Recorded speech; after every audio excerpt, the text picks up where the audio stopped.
Para quem não gosta de esquerdista e marxista, eu vou ler aqui um texto do Jair Cirino. Se você é o tipo de pessoa que odeia gente de marxista, comunista, comunista não, é esquerdista, esse vídeo não é para você, porque talvez você seja intolerante. Mas veja bem, se você sabe lidar muito bem, se lidar bem com as ideias diversas, isso aqui você pode ler sem problema nenhum. Até porque o que vai ser mostrado aqui é o conteúdo de matéria, não de ideologia. Mas é claro, se você está lendo Jair Cirino, você tem que aceitar que ele é parcial, sim. Então, não existe muita coisa que eu posso dizer além disso. Mas se você não gosta, né, você tem essa intolerância, não leia, né? Você vai ficar com raiva, vai dizer que eu sou de esquerda, vai dizer que eu tô não sei o que da CUT, MTST. Não. O que me importa é o que ele sabe, entendeu? Sobre o assunto da matéria, não a ideologia política dele. Se eu quisesse ouvir sobre a ideologia política dele, eu procurava um livro sobre isso, não um texto de direito penal. Tem que saber, né, dividir as coisas, mas tem que também saber ser respeitoso com a ideia dos outros. Claro que Marx, ele era um cara detestável, desprezível pelas atitudes de babaca dele. Mas o que importa para a sociedade é a área intelectual que ele abordou, seja refutando ele, seja concordando com ele. É sempre bom fazer esse adendo. Você pode refutá-lo, contrariá-lo ou apoiar ele também, sabe? Existe isso, não é só ou mata ou morre, ou é preto no branco. Não. Você pode ter um diálogo normal com as pessoas e tal. Eu já estou gastando muito tempo porque eu sou prolixo. Mentira, porque eu queria deixar isso bem claro, né? Para as pessoas não ficarem com raiva do nada. Jair Cirino também é o advogado do Lula. Então, se você tem raiva do Lula e todo mundo que ajuda o Lula, saia desse vídeo. Quer dizer, eu não ajudo, nem gosto do Lula, mas eu vou ler um cara que ajuda ele, amigo dele e tal, tá? Tolerância, tá? Respeito, beleza e tal. Instituto de Criminologia e Política Criminal. Política Criminal. Realidades e ilusões do discurso penal. São 3 páginas para serem lidas. Vamos começar. A política criminal é o programa do Estado para controlar a criminalidade. O núcleo do Programa de Política Criminal do Estado para Controle de Criminalidade é representado pelo Código Penal. O instrumental básico de política criminal de qualquer Código Penal é constituído pelas penas criminais, em menor extensão, sob outro ponto de vista, pelas medidas de segurança para inimputáveis. As penas criminais, como instrumento principal de política criminal da lei penal brasileira, são agrupadas em 3 categorias: penas privativas de liberdade, penas restritivas de direito e penas de multa, pecuniárias, acredito eu. Artigo 32 do CP. Em espécie, contudo, o Programa Estatal de Política Criminal não se pode ser compreendido pelo estudo das penas criminais em espécie, mas pelo exame das funções atribuídas às penas criminais. As funções de retribuição da culpabilidade, de prevenção especial e prevenção geral da criminalidade. Na atualidade, o estudo das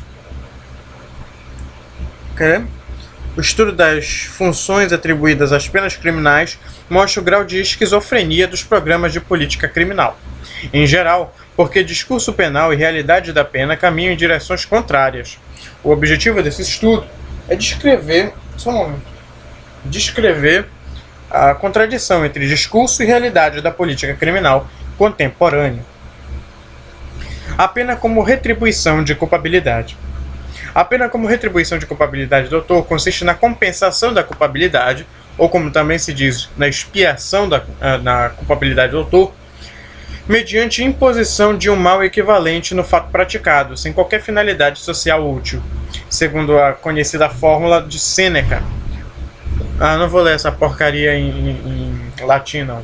A longevidade ou capacidade de sobrevivência da função de retribuição de culpabilidade, a mais antiga e de certo modo a mais popular função atribuída à pena criminal, poderia ser explicada talvez pela psicologia popular, o talião, expresso na fórmula olho por olho, dente por dente. Parece constituir traço marcante da psicologia humana. Afinal, a mais poderosa influência na formação de atitudes do povo provém das igrejas e suas religiões, que postulam uma justiça divina retaliatória. A pena justa seria um mandamento de Deus, e assim, a aplicação e execução de uma pena criminal retributiva seria uma realização da justiça divina. Olha só um momento, cara. Volta aqui um pouquinho.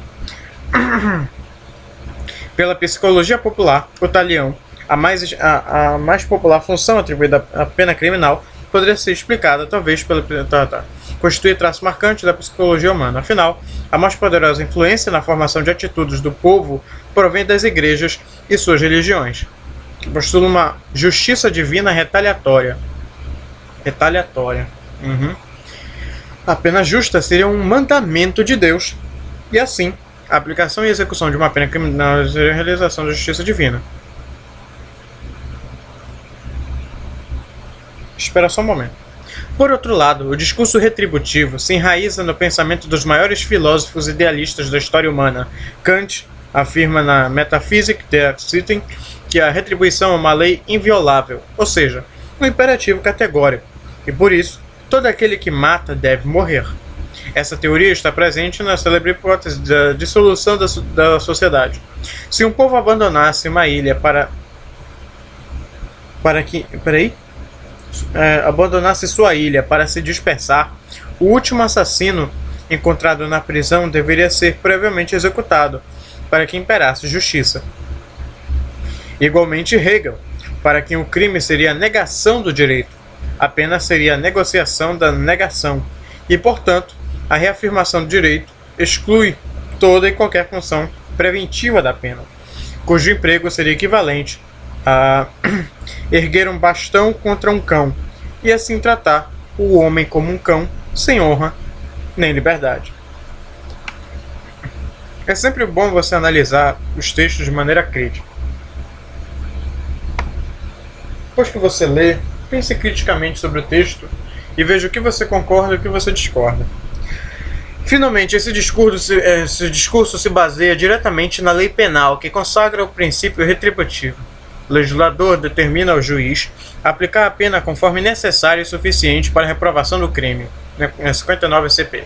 E por essa razão, também a jurisprudência criminal, em geral, é retributiva. Toda pena criminal é, por natureza, retribuição através da imposição de um mal. A crítica ao discurso retributivo indica que a retribuição, expiação, compensação da culpabilidade constitui um fundamento metafísico da punição. Retribuir o mal com outro mal pode corresponder a uma crença e, assim, constituir um ato de fé. Mas não é um argumento democrático nem científico. Primeiro, não é argumento democrático porque no Estado Democrático de Direito o poder é exercido em nome do povo e não em nome de Deus. E o direito penal tem por objetivo a proteção de bens jurídicos e não realizar vinganças. Segundo, não é argumento científico porque a culpabilidade retribuída, compensada ou expiada se fundamenta numa hipótese indemonstrável, a liberdade de vontade do ser humano. O pressuposto da liberdade de vontade foi banido de todas as ciências, mas ainda sobrevive nas teorias jurídicas que pretendem definir o fundamento material da culpabilidade. Como as teorias do poder de agir de outro modo, a atitude jurídica reprovada ou defeituosa, e da falha da motivação jurídica ou da dirigibilidade normativa. É interessante, aqui ele culpa quem mesmo? Porque corresponde a uma crença, e assim é um ato de fé. Correto. Eu acho que aqui o que ele deve estar criticando é a interpretação com caráter vingativo da religião, né? Seja ela católica ou protestante, ou sei lá. Mas o que ele está criticando aqui é isso. Talvez não seja criticar a Deus, né? O que ele escreveu e o que tem na Bíblia, mas seja a interpretação errada do que está na Bíblia. É claro que não é por causa, você tem que ver. Criminosos devem ser punidos. Agora, o que está acontecendo é que os criminosos estão sendo punidos em excesso, em demasia, e isso não traz nem ressocialização, nem mudança alguma para o preso, a não ser que seja vamos ver, ao invés dele do preso, do criminoso mudar, se aprimorar, ele vai ficando cada vez mais danificado com essas coisas, porque a pena ela é muito mais vingativa do que como é que se diz? Apaziguadora, entende? Talvez um discurso mal interpretado da Bíblia possa ter levado a isso, mas não é só isso, claro, né? É muito interessante ver que muitas pessoas pontuam, né, a religião como culpada de muitas coisas. A religião já fez muita coisa ruim, mas também já fez muita coisa boa, né? É sempre bom deixar bem claro, né, que, sabe, panos quentes não é o correto que se diria? Não sei. Sei lá, cara. É só tomar cuidado, né? Só tomar cuidado, que é necessário. Entretanto, o reconhecimento de qualquer culpabilidade não serve de fundamento da pena, porque a liberdade da vontade é um Puxa vida, já falei isso. Que coisa, não?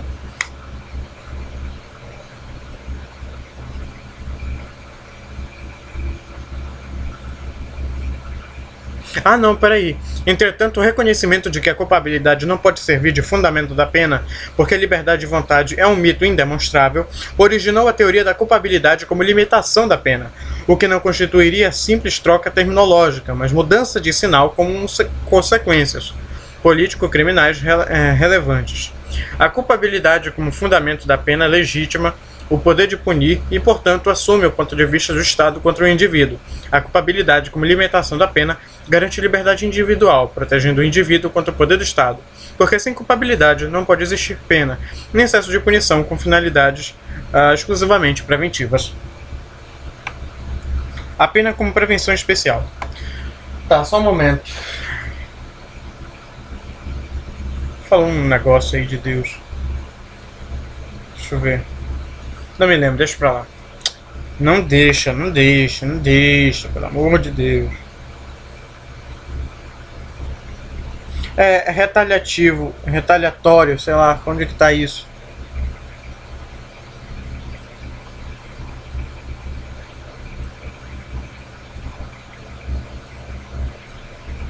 É importante deixar claro que, do jeito que ele usa, parece até que Deus é um sádico, né?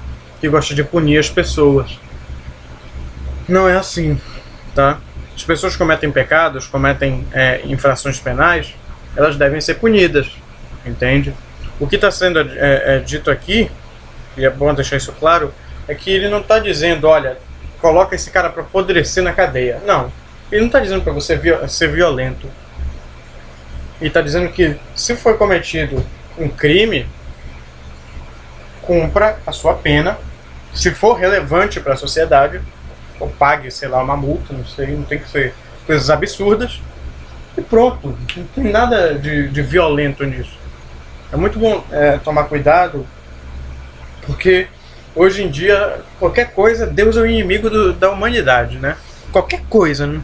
Não fique pensando aí que Deus é bonzinho, bonzinho. Não, o pessoal aqui da sociedade, do planeta Terra aqui, é doido. Só basta Deus dizer uma coisa, já problematiza tudo que ele faz, tudo que ele já fez, acha ele ruim.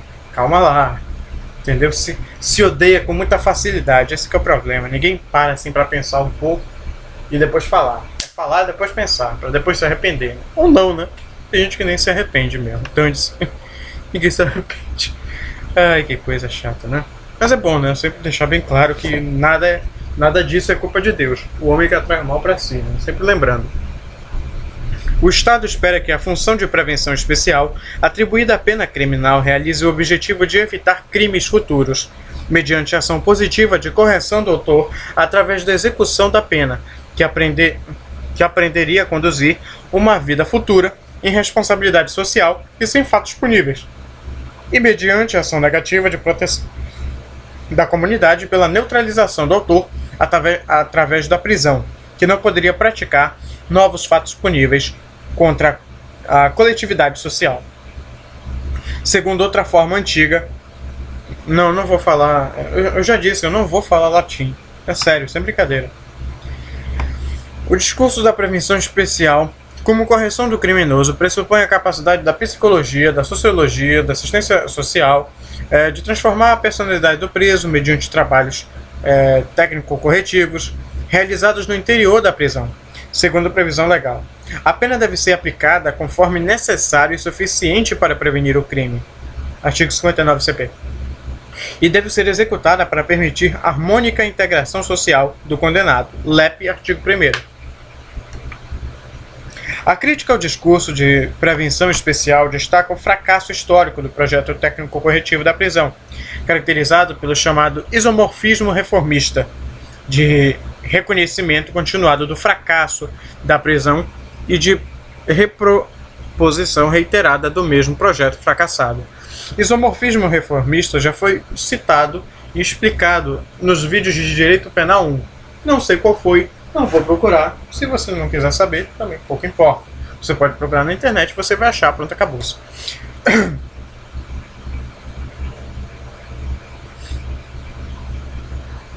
Os argumentos que demonstram o fracasso da prevenção especial se distribuem ao nível de execução e ao nível de aplicação da pena.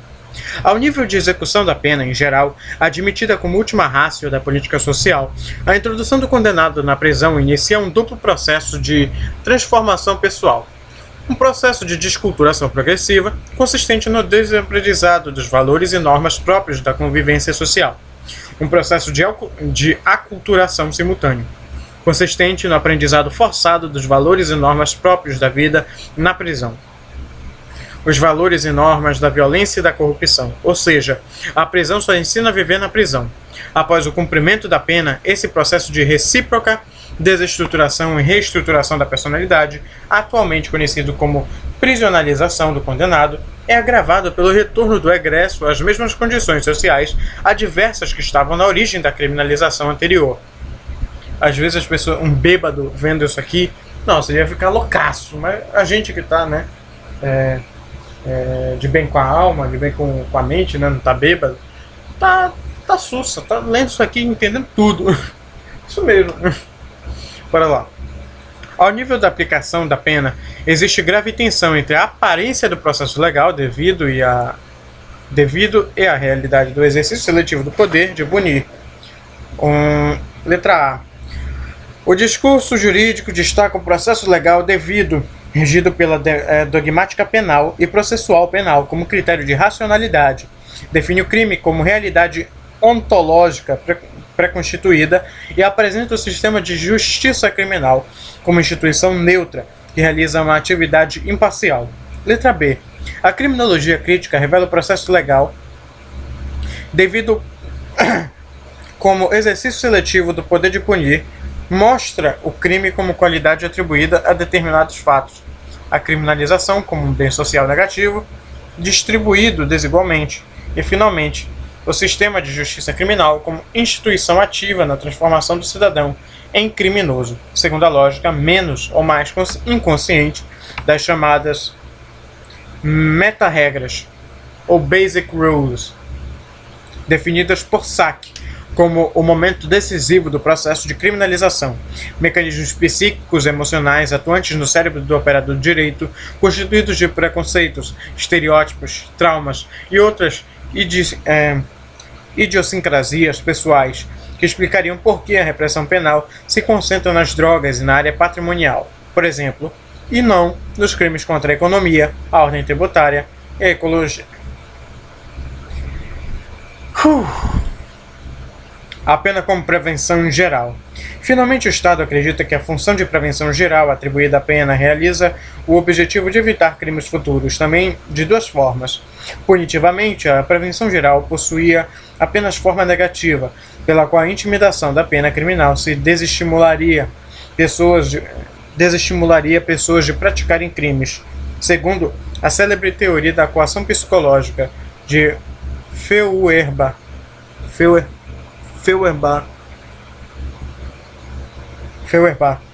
Não seria o rigor da pena, mas o risco difundido. Calma. Mas o risco ou certeza da punição que intimidaria o autor. conforme a velha teoria, hoje muito difundida, e, portanto, o desestímulo poderia ocorrer em crimes que implicam reflexão, crimes econômicos, ecológicos, mas não em crimes espontâneos, crimes violentos, por exemplo. Modernamente, da pena, no caso concreto, cumpriria a função de estabilização social normativa, porque demonstraria tanto a necessidade como a utilidade do controle social penal. Por um lado, indicaria a necessidade do controle social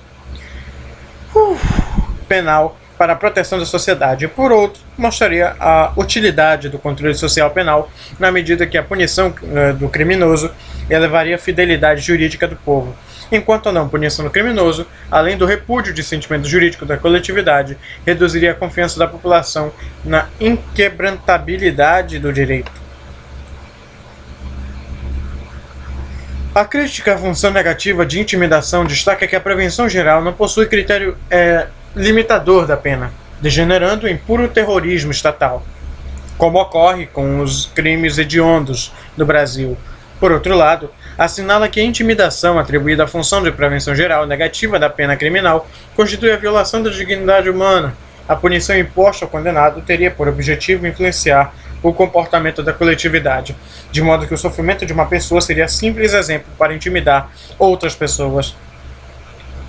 A função positiva de estabilização social normativa da prevenção geral surge em conjunto com o direito penal simbólico, representado pela criminalidade econômica, ecológica, etc., em que o Estado não parece interessado em soluções sociais reais, mas em soluções penais simbólicas que protegeriam complexos funcionais, a economia, ecologia, etc., e não bens jurídicos individuais, nos quais o homem deixa de ser o centro de gravidade do direito para ser um simples portador de funções jurídico-penais. Segundo a tese de Barata, assim o direito penal simbólico não teria função instrumental. Não existiria para ser efetivo, mas teria função meramente política, através da criação de imagens ou de símbolos que atuariam na psicologia do povo, produzindo determinados efeitos úteis. O crescente uso simbólico do direito penal teria por objetivo produzir uma dupla legitimação. A legitimação do poder político, facilmente conversível em votos, o que explica, por exemplo, o assodado apoio de partidos populares a legislações repressivas no Brasil.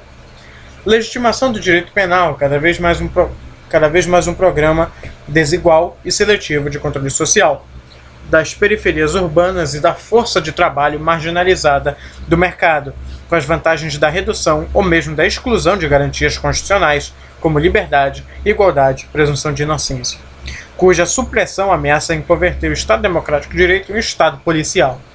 O conceito de integração-prevenção, introduzido pelo direito penal simbólico na moderna teoria da pena, cumpriria o papel complementar de escamotear a relação de criminalidade com as estruturas sociais desiguais das sociedades modernas, instituídas pelo direito e, em última instância, garantidas pelo poder político do Estado.